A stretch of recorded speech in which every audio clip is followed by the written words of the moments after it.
Saya pernah nanya dari awal datang ke sini sampai hari ini, adakah bencana global yang lebih besar sepanjang sejarah dunia melewati corona? Efeknya Pak, efeknya goyang negara, goyang ekonomi, benar ya? Banyak goyang Pak sekarang. Goyang masjid, gak hanya masjid, gereja aja tutup. Jadi bukan hanya kita yang gerakan mereka itu gerakan anti agama Pak, semua agama dia musuhi. Jadi gerakan-gerakan yang kita sebut juyushud dajjal, tentara-tentara dajjal itu, dajjal itu artinya apa? Apa arti dajjal? Raja dusta. Raja dusta artinya. Akhirnya kita nggak bisa ngapa-ngapain lagi, terpaksa ngikutin sistem mereka. Udah ikutin aja Pak, ikutin aja tanggal mainnya. Nabi Muhammad kan sering ngalah, makanya saya ngalah. Suruh vaksin, udah vaksin ya, habis itu bekam kita Pak. Ya. Nabi Muhammad itu didatangi Jibril, bilang itu nih, ya Muhammad, sampaikan kepada umatmu ada pengobatan langit namanya bekam. Walaupun yang bekam orang bumi, tapi itu pengobatan langit. Maksudnya apa kalau langit? Biasanya penyakit itu diobat, ini sekarang penyakitnya dibuang. Canggih kata. Kalau nggak biasa donor darah, bekam aja Pak, berkah banget. Cobain rasakan. Imam Ahmad tuh setiap kepalanya berat, apalagi orang Pekanbaru ini suka makan gazebo, nggak jelas tuh. Apalagi, waduh, santan tuh paling bahaya. Wajah-wajah suka makan santan. Apa tuh dendeng balado? Dendeng nggak ada masalah, tapi minyak baladonya masalah. Itu harus dibuang Pak, nggak bisa pakai obat, dibuang.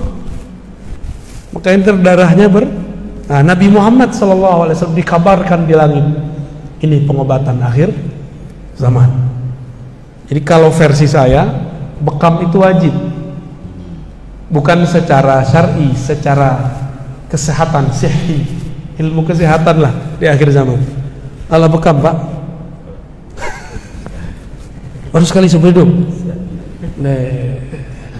40 hari sekali kira-kira ya. Tapi kalau udah numpuk 40 tahun, 60 tahun, itu bisa sekali seminggu itu Pak, sampai bersih itu. Baik. Jadi Al-Imam Al-Mahdi pergerakannya sabar, dia banyak sabarnya Pak. Sabar. Innallaha ma'assa, Allah bersama orang sabar. Berarti kalau dibalik, Allah tidak merestui, tidak membersamai orang yang tidak sabar. Walaupun dia bawa takbir, walaupun dia pakai pakaian-pakaian Islami, kata dia, tapi tidak sabar, Allah tidak bersama mereka. Ya. Lalu bagaimana dengan Dajjal ini? Dajjal itu nama kecilnya sama dengan Nabi Musa, nisbatnya Samiri.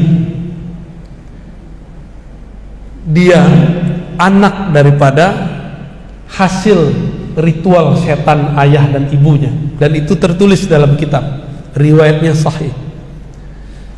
Ayahnya Samiri ini, mohon maaf, dan ibunya udah sekian datang ke dokter, ke dukun, nggak punya anak. Datanglah ke dukun yang paling sakti, yang bisa mengakses Azazil iblis. Ternyata itu dukun iblis yang nyamar. Sampai sekarang iblis bisa nyamar Pak, bisa nyamar jadi orang, bisa meminjam lidah orang. Apa kata si dukun?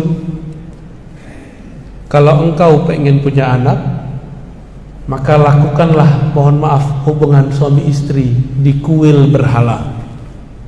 Jadi ada dulu kuil, di situ berhala semua, tapi sudah nggak ada orang yang berkunjung. Maka datanglah dia suami istri ke sana, karena malu setiap hari ditanya, kapan kau punya anak?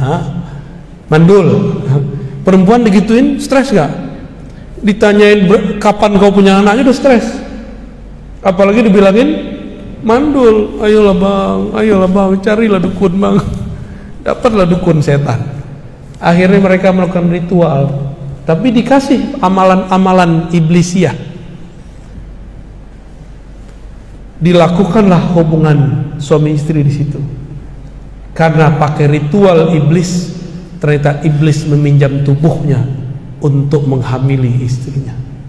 Maka hamillah istrinya secara nutfah sperma suaminya, tapi secara spirit Azazil. Itulah anak iblis paling sakti di dunia, bernama Musa bin Sam'un atau Dajjal bin Azazil. Jadi kalau ada orang bertanya, adakah iblis punya anak separuh manusia? Ada, itu namanya Dajjal. Itulah biodata Dajjal, Pak. Ya, kita kan menceritakan apa yang kita dapat aja ya. Yang kita nggak dapat kita nggak bisa cerita. Waktu lahir itu anak belean atau belean. Apa seorang awak tuh ya Anof? Bukan di sini nih tuh. Cik Mato. Buku apa soleh? Baciri matonya Pak. Jadi matanya tuh kalau bahasa seberang tuh belean. Mata itu ya bertahun-tahun. Tahun pertama, kedua tuh nggak bisa buka. Skenarionya mirip seperti dulu Banul Jan terjadi kiamat pertama bangsa jin di bumi. Allah kirimlah Jibril untuk menyelamatkan Azazil. Kejadiannya mirip, cuma bedanya ini bukan kiamat. Di negeri Samara, tempat Samiri lahir, terjadi banjir besar. Allah kirimlah Jibril bersayap 360 kanan, 360 kiri. Cepatnya bukan main, selamatkan anak Azazil. Ini skenario Allah semua, ini Allah semua yang ngatur, Pak. Jadi kita senyum-senyum aja, ini Allah yang atur semua. Ya, Allah lagi buat drama akhir zaman. Nah, lolos nggak nih? Ikut kalut atau waras? Diambillah tuh anak, nggak ketahuan ayahnya kemana. Maka Samiri sampai hari ini dia nggak tahu ayahnya di mana dan dia masih meyakini ayahnya hidup. Dibawalah ke suatu pulau. Seperti dulu ayahnya Samiri, ayah batinnya yaitu iblis, dididik oleh Jibril, diajarkan zikir. Bedanya kalau dulu Azazil diizinkan zikir di langit 1, 2, 3, 4, 5. Tapi pintu langit kan sudah ditutup kecuali untuk Nabi Muhammad SAW. Maka Azazil, anak Azazil bernama Samiri ini dilatih Ismul A'zam, Al-Ismul A'zam. Jadi Samiri ini bisa sakti karena Allah kasih nama lewat Sayyidina Jibril alaihis sakti dia, Pak. Binatang abadi bisa tunduk sama dia. Sihirnya mirip-mirip dengan aslinya. Maka dialah rajanya Sahara ya, orang-orang ahli sihir itu dia rajanya. Ini kok kayak asik didongengin, Pak. Ini bukan dongeng, Pak, ini asli. Ini cerita asli yang saya ceritakan. Setelah bertahun-tahun, kira-kira umur 7, 8, 9, 10, kita tidak bisa memastikan di riwayat itu, barulah si Samiri matanya kebuka bagian kiri. Yang kanan sampai sekarang until now masih baciri. Masih ada disabuil ya. Masih belean, Pak, sampai sekarang bagian kanan. Jadi bukan seperti yang dibayangkan orang satu mata. Itu imajinasi seniman. Apalagi matanya di tengah. Itu kalau di Songgoku namanya, Pak. Oh, yang tahu nih Bang Mukla nih. Tenshinhan ya namanya. Nggak tahu lah namanya apa tuh. Itu imajinasi, Pak. Jadi matanya tetap dua. Itu nanti jadi alamat bagi orang yang faham, karena Samiri ini bisa nyamar jadi muka Habib dia. Bisa nyamar jadi muka kiai, nggak kelihatan. Tapi saya melihat dalam beberapa pergerakan itu dia muncul bayang-bayangnya Pak, matanya miring. Karena saya pernah bermimpi diizinkan Allah ketemu Dajjal, entah imajinasi entah asli, tapi itu yang saya lihat di suatu pulau, persis seperti yang dikatakan hadis. Mungkin karena kita baca hadis, cinta kepada Nabi, tasdik kepada Rasul, Allah perjalanankan secara rohani ke tempat itu. Jadi diizinkan Allah pas saya ngelihat, tapi dalam mimpi. Itu masalahnya begitu, Bapak gak usah percaya amat memimpi saya. Cuma bagi saya cukup ini kabar dari Allah Subhanahu wa ta'ala. Karena ada hadis la tabqa minal mubasyarat, kabar gembira. Cuma kabar gembira nggak boleh dijadikan sandaran. Tidak tersisa di akhir zaman kecuali mimpi yang baik. Ini mimpi ketemu Nabi aja belum ya, ketemu Dajjal, pengikut Dajjal antum ntar. Mimpi ketemu Nabi dulu, banyak-banyakin dulu sholawatnya ya.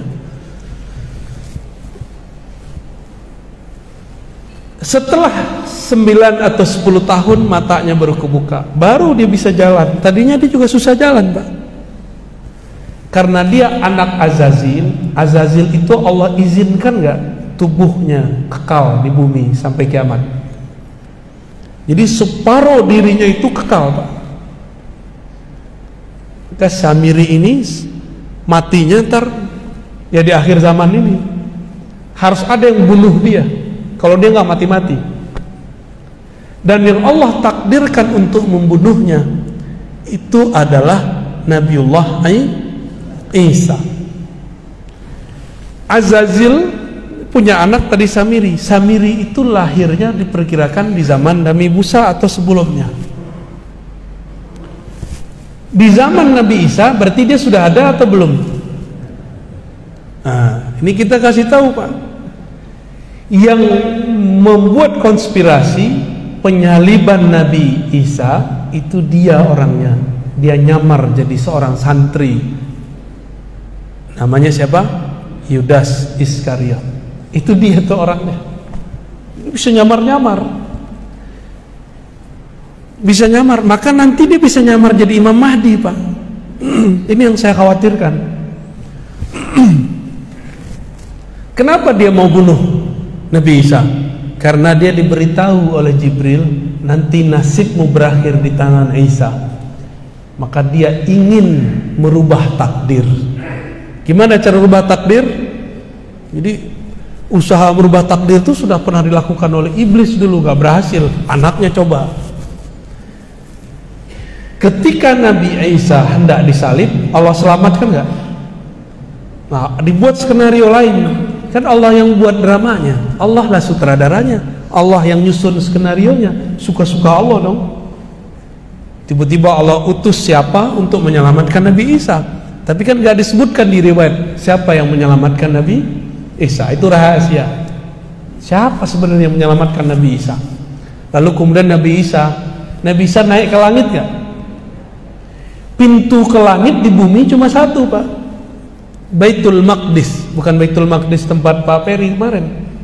Di mana itu namanya itu? Pasar Tupah. Bukan di situ. Itu gak bisa naik langit di situ. Itu Al-Quds. Makanya kita wajib cinta Al-Quds. Bukan cinta bendera Palestina doang Pak, Al-Qudsnya yang penting. Mau benderanya apa aja yang penting Al-Quds. Seandainya di situ benderanya bendera Indonesia, ya kita bela juga. Kebetulan sekarang benderanya ya itu tuh ya. Susah juga nyebut nama benderanya apa tuh. Hitam, ada merah, ada putih ya. Nabi Isa dibawa oleh satu sosok yang dirahasiakan Allah ke pintu langit, yang nanti Nabi Muhammad pun naik ke langit lewat pintu itu. Itu yang disebut Qubbatus Sakhra. Disitulah Nabi Isa naik ke atas, langsung nyampe ke langit kedua. Berarti masih hidup nggak Nabi Isa? Masih hidup. Nabi Isa ini mempertontonkan waktu hidupnya sifat-sifat ilahiyah. Apa contohnya? Ada orang mati dihidupkan. Ambil tanah, tiup, Seperti Allah meniupkan tanah dulu menjadi Nabi Adam. Nabi Isa ambil tanah, tiup jadi burung, Pak. Kalau ada orang begitu hari ini, disembah nggak? Disembah pasti. Jadi wajar kenapa kemudian beberapa orang yang tidak mengerti bab tauhid di zaman itu menyembah Nabi Isa. Mereka lupa Nabi Isa sendiri nggak menyembah dirinya, tapi menyembah Allah Subhanahu wa ta'ala. Nah, bagian akhir, karena sudah 6:30 nih ya.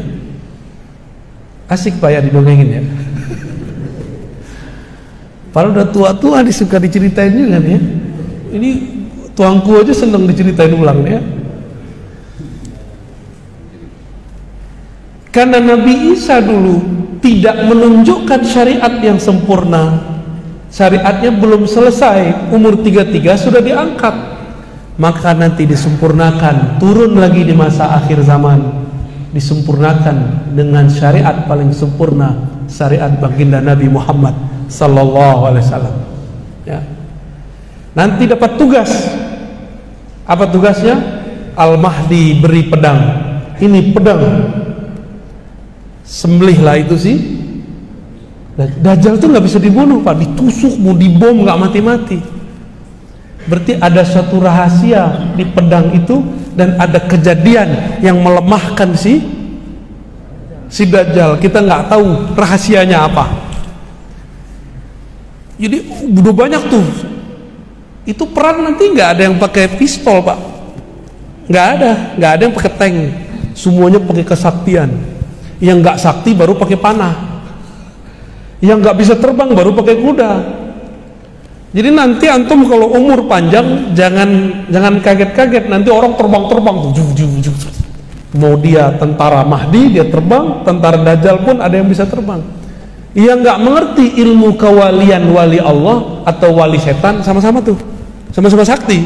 Wali Allah sakti, wali setan sakti. Ya udah main panah-panahan aja. Tapi kalau dia mengerti ilmu walayah, maka sebelum dia memanah, panahnya sudah sampai. Sebelum dia memukul, pukulannya sudah telak. Masa itu masih panjang. Karena ceritanya masih ada 12 pertemuan lagi, kita cukupkan dululah sampai di sini.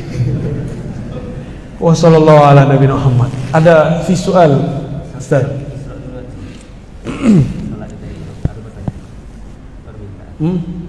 Antum ikut Ustaz apa ikut jamaah?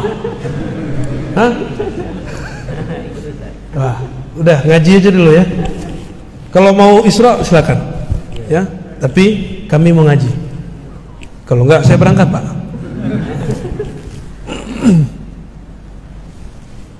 Pertanyaan gue, benarkah cerita ustaz-ustaz tentang Imam Mahdi yang sudah lahir sekarang, atau ada anak yang terbunuh dan dia bernama Dajjal? Yang menambah? Dajjal. Kalau melihat bala bencana yang sudah terjadi di alam semesta, saya pun yakin Imam Mahdi itu sudah ada. Cuma di mana dia? Rahasia yang punyanya. Allah yang punya dia, maka Allah merahasiakan dia. Tapi kita harus tahu ilmunya, karena Al-Mahdi itu pemimpinnya wali, supaya kenal la ya'riful wali illal wali. Tidaklah kenal wali kecuali wali. Antum harus jadi wali dulu baru kenal dia. Harus mengerti ilmu kewalian, gak mesti jadi ustad, harus jadi wali. Wali itu kenal Allah, tasdik kepada ajaran Rasulullah, percaya pada sir kewalian. Zaman ini ada Rasul nggak? Kan nggak ada, adanya wali. Percaya nggak ada waliullah di tengah-tengah kita? Nggak dikenal orang, dia makan kayak kita, dia nyamar, Pak. Jika wali-wali biasa bisa nyamar, apalagi wali luar biasa, paling bisa nyamar. Dan itu samarannya berlapis-lapis, sampai kemudian orang-orang yang tadi mengira dia wali pun mundur. Kayaknya bukan wali deh, mundur, cari yang lain, ganti lagi muridnya. Begitulah terus proses. Nanti bersama beliau ada 313, ini penciriannya, ada 313 wali-wali kutub. Wali kutub ini kenal Allah. Karena dia kenal Allah, Allah kasih tahu Al-Mahdi begini cirinya bro. Karena wali kenal. Kalau walinya baru wali umum nggak bisa tahu. Maka kita sekarang sedang meningkatkan spiritualitas kita supaya kenal tentang bab kewalian, supaya suatu saat Allah angkat kita jadi wali Allah. Pas beliau muncul kita tahu ini wali Allah atau bukan wali Allah, ya. Jadi beliau sudah ada. Bagaimana dengan anak kecil yang ada itu di Al-Quds? Anak itu sudah ada. Jadi yang antum dapatkan cerita di luar itu datanya sahih, cuma gorengannya tidak sahih. Atau gorengannya. Jadi data ini digoreng oleh ustadz-ustadz yang berbicara akhir zaman.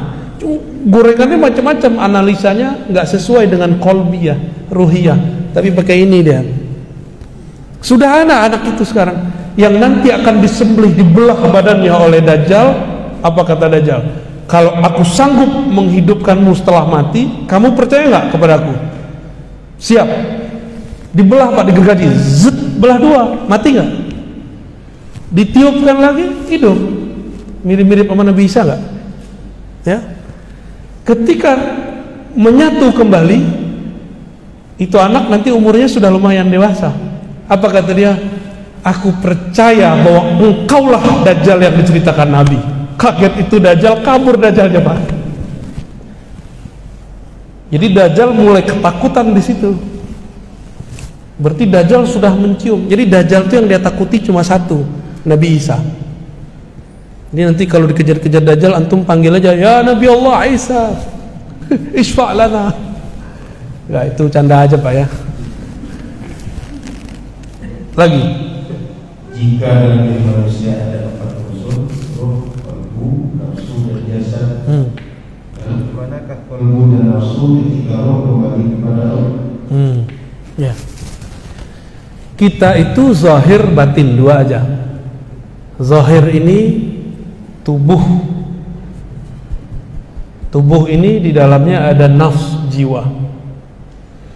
Lalu ada akal. Ujungnya adalah fikrah, pemikiran. Itu zahir kita. Ini zahir kita Pak.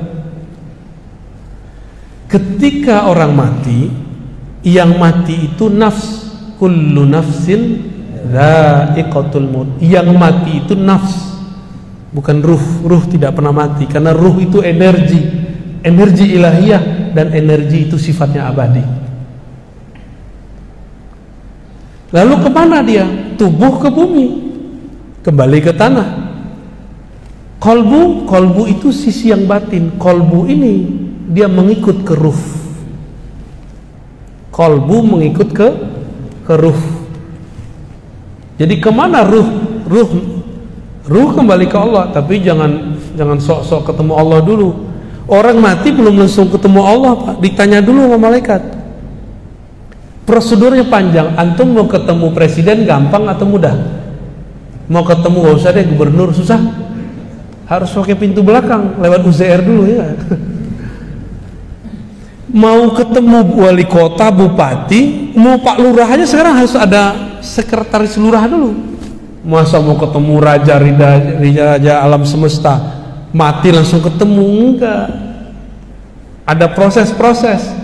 Hanya kekasih-kekasihnya yang ruhnya langsung dipulangkan ke hadirat Allah. Kalau orang-orang biasa ikutin dulu prosedur imigrasi barzakh, ditanya terus. Itu pertanyaan sekali Pak, tapi rasanya 1000 tahun bagi orang yang tidak taat. Pertanyaannya sekali, rasanya sebentar bagi orang yang Allah izinkan menjawabnya. Itu nggak bisa dihafal. Amalkan aja dari hari ini ya. Maka pagi-pagi, sore mau tidur, bangun tidur, baca syahadat, baca raditu billahi Rabbah wa bil Islami dinan. Ya lanjut. Apakah amalan membuka hijab mata batin juga akan membuka hijab ruh? Untuk apa buka mata batin? Mau baca isi hati orang? Kita itu nggak penting buka-buka batin untuk baca-baca orang. Mata batin itu gunanya supaya mata ini bisa memandang kepada ayat-ayat Allah. Mata kita nggak akan bisa memandang Allah, Pak. Kecuali Allah habiskan mata kita, diganti dengan pandangannya, baru saat itulah si hamba bisa melihat Allah. Karena tidak ada yang sanggup melihat Allah. Masih ingat kisah Nabi Musa? Baru cahaya terpercik, Nabi Musa pingsan. Antum orang-orang kayak gini mau ngelihat Allah? Belagu amat ya. Siapa ente? Mata batin, yang dimaksud mata batin yang mana? Mata batin itu ada mata kolbu, ada fuad, ada sir, ada ruh. Itu mata yang mana? Kolbu dibuka dengan zikrullah, fuad dengan bertadabbur, lub dengan pengetahuan inti, sir dengan ma'rifatullah. Atau kita ulang, kolbu dengan nama Allah, fuad dengan fi'lullah, lub dengan sifatullah. Pusing kan? Sir dengan ma'rifatullah. Kira-kira begitu kalau dirumus-rumuskan. Itu pembukanya ya. Cukup Ustaz? Ada lagi? Ada. Bagaimana caranya kalau kita yang sudah memiliki paham salafi tak bisa keluar dari paham itu, bahkan sampai durhaka orang tua? Ya salam. Saya yakin kalau salafinya benar, dia nggak akan durhaka ke orang tua. Apakah ada ajaran di Quran yang membolehkan membentak orang tua, menyalah-nyalahkan orang tua? Ada nggak? Antum buka Quran, kan katanya maqalallahu wa rasuluhu, kata Allah dan kata Rasulnya. Dalam surat Luqman dikatakan, jika orang tuamu mengajak kepada selain Allah, ya, fala tuti'huma, jangan ikuti keduanya, wasahibhuma fid dunya ma'rufa, tetap bergaullah dengan mereka, sikaplah mereka, beradablah dengan mereka dengan adab yang terbaik. Ini baru beda faham. Di Quran itu beda agama, Pak. Orang tuanya ngajak syirik, itu nggak boleh dibentak orang tuanya. Kenapa? Orang tua kita sudah mewakili tugas Allah untuk membesarkan kita, melahirkan kita, ke tugasnya Allah, diwakilkan ke orang tua. Walaupun fikrahnya, kalbunya musyrik, tapi tetap jasanya nggak bisa hilang. Maka ciri-ciri ajaran sesat adalah ajaran yang membuat dia durhaka kepada orang tuanya, bertengkar dengan saudaranya, benci dengan pengurus masjidnya, tidak sapa-sapaan dengan kawan lamanya. Berarti bertentangan dengan surat Al-Hujurat, innamal mu'minuna, sesungguhnya orang beriman itu bersaudara. Berarti dia sudah tidak menganggap yang lain itu saudara. Apalagi imamnya tahlil kayak tadi itu kan, la ilaha illallah, itu benci sekali dia tuh ya. Antum tuh dibenci, udah ditandain tuh Ustaz. Takut gak Ustaz? Gak usah takut Ustaz. Tuang kue ini ditandain kan, Ustaz khurafat. Apalagi ini yang di samping saya ini bahaya ini ya, karena dia baca kitab-kitabnya yang menghancurkan argumentasi mereka. Bapak kalau ngaji sama kita, tolong tambah baik ke orang tua. Bapak kalau ngaji kepada Ustadz Al-Nof, kepada saya, kepada Uzair, kepada teman-teman Ustadz-Ustadz yang ahlu sunnah aswaja, tolong tambah sayang kepada saudara, tambah hormat kepada tetangga, seperti Nabi dulu menghormati tetangga. Hormat kan Nabi tetangga, hatta itu non muslim dihormati. Ini baru tetangga Facebook udah nggak hormat kan, tetangga faham, tetangga manhaj, udah banyak. Ini ciri-ciri mereka bukanlah pembawa sunnah Nabi. Sunnah Nabi yang mereka pahami cuma celana jingkrang, maaf loh Ustaz ya, bukan antum, jenggot panjang. Ini jenggot antum coba dilihatin dong. Ajib, kalah, aneh iri sama jenggot antum. Ini nggak bisa panjang-panjang kan, nggak muncul-muncul. Nggak tahu ntar kalau udah ulah berdiri ya, ntar dikasih obat apa gitu ya, tumbuh dia. Tapi nggak cocok kali wajahnya ya. Ciri-ciri orang ahlu sunnah, dia tambah baik kepada hamba-hamba Allah. Udah itu aja ya. Akhiran Kenapa pentingnya bersanad dalam belajar? Karena sebagian ustaz justru meremehkan sanad. Orang yang meremehkan sesuatu karena dia tidak kenal nilai sesuatu itu. Orang yang membenci kita karena dia tidak kenal kita. Tapi orang-orang yang berharga, orang-orang yang tahu nilai dirinya, dia merasa terhina nggak ketika dihina orang? Maka orang yang mengerti ilmu sanad jangan merasa diremehkan ketika ada orang meremehkan dia. Percaya diri. Al-isnad minad din, kan gitu kita sudah sering baca. Udah hafal belum? Gak hafal-hafal ya? Itu Buya Alnof udah berbuih mulutnya baca itu tuh. Bersanad, berguru bagian dari agama. Maka kemarin waktu di Kampar ada ustadz juga nanya di MUI, apa sih penting sanad? Jawabannya cuma satu, karena dia ustadz jawabannya cukup satu kalimat, al-isnad dhamanun.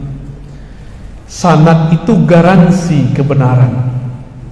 Bapak ini ngaku keturunan Raja Pagaruyung, Raja Bengkalis, Raja Malaka, Raja Johor, Raja apa lagi? Raja Siak. Ada lagi? Raja-rajaan. Untuk membuktikannya pakai apa? Pakai ngaku-ngaku. Lihat nih hidung saya nih, ini hidung saya nih, mirip nggak nih? Begitu nggak? Enggak begitu cara mengakunya. Tunjukkan bukti akte lahir, lalu nasab, sanad silsilahnya. Itu baru nasab zahir. Garansinya adalah silsilah atau sanad. Jika nasab biologis mesti dijaga dengan silsilah sanad, apalagi nasab keilmuan, nasab beragama, wajib dijaga. Jadi sanad itu bukan sunnah, wajib hukumnya. Ini beliau ini jadi ustadz karena diangkat sama gurunya, kan diajazahin, diijazahkan oleh gurunya, baru boleh ngajar ilmu-ilmu yang berat. Jadi apa guna sanad? Garansi kebenaran. Kita seperti yang saya buka di awal tadi, boleh merasa benar tapi tidak boleh merasa paling benar. Kalau ini nggak benar, ngapain kita perjuangkan? Enggak. Jadi tolong bergurulah kepada ahli sanad, Allah akan jaga kita. Bagaimana ada ustadz yang meremehkan sanad? Utrukuhum fala tubali bihim. Tahu artinya nggak? Udah tinggal aja mereka, nggak usah dihiraukan lagi. Orang begitu di akhir zaman masih ada, ya. Nanti ciri-ciri mereka apa? Mereka nggak percaya sama Habib, nggak percaya ada zuriat Nabi. Apa arti zuriat? Keturunan. Kalau ada orang hari ini nggak percaya keturunan Rasulullah, berarti kalau muncul Imam Mahdi, dia percaya nggak Imam Mahdi ntar? Dia gerakan akhir zaman, tapi nggak percaya Habib, ke laut. Kenapa? Imam Mahdi itu keturunan Rasulullah Sallallahu Alaihi Wasallam. Berarti salah satu pencirian gerakan aswaja Ahlussunnah akhir zaman yang pas, dia bisa menghormati zuriat Rasulullah. Ustadz Habib ini Syiah, Habib ini liberal, itu urusan si Habib. Kita kan menghormati nasabnya. Pemahaman dia belum tentu kita ikuti, gerakan politiknya belum tentu kita ikuti. Saya cinta sama Habib Fulan, walaupun Habib Fulan dan Fulan ini bertengkar, Pak. Satu Habib pro pemerintah, satu Habib anti pemerintah, tapi mereka cinta NKRI. Saya cinta kepada dua Habib ini, nggak ada urusan dengan gerakan politiknya, ya. Kita beda dengan seseorang, apakah memusuhi dia? Bukan, enggak, ya. Maka Bapak sahabat dimulakan Allah, mari jaga sanad, karena sanad itu nanti garansi pemikiran dan rohani kita di akhir zaman. Semoga uraian pendek mengenai akhir zaman ini bisa menyadarkan kita, menyadarkan saya bahwa ini adalah awal dan ke depan akan lebih berat. Maka utamakanlah ilmu qalbu, ilmu rohani, Allah akan ringankan beban-beban kita. Sallallahu ala nabiyina Muhammad. Assalamualaikum warahmatullahi wabarakatuh.